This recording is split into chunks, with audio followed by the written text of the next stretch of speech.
Dora, ¿qué estás haciendo?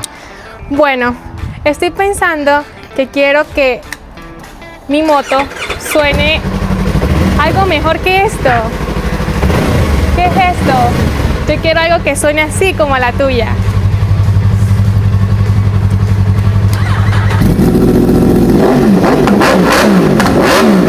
Algo así, con power.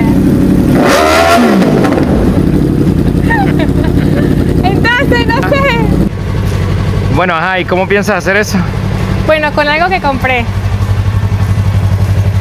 Algo bueno, bonito y barato. Ah, bueno.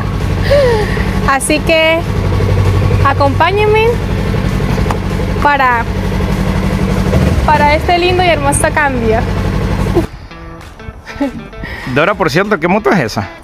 Es una Yamaha 2026 R3, un poquito pequeña.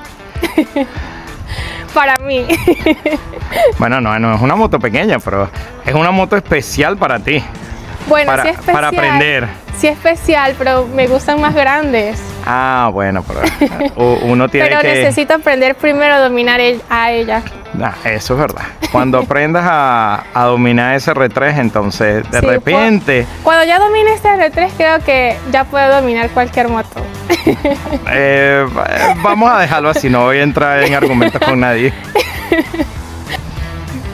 Miri, veo que ya tienes todo ahí.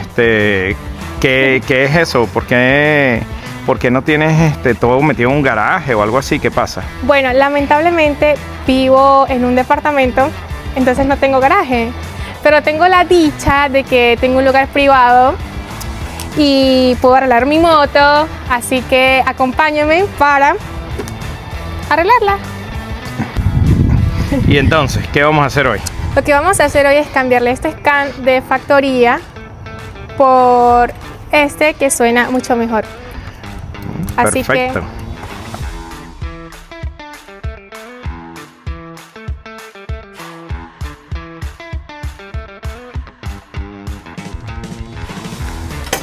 luego de unos pequeños percances logramos montar el tubo de escape. Salimos a comprar unas arandelas y tape para el tubo de escape. Es la primera vez que lo voy a aprender después que monté el tubo y estoy como así en la incógnita de qué pueda pasar. Así que nada.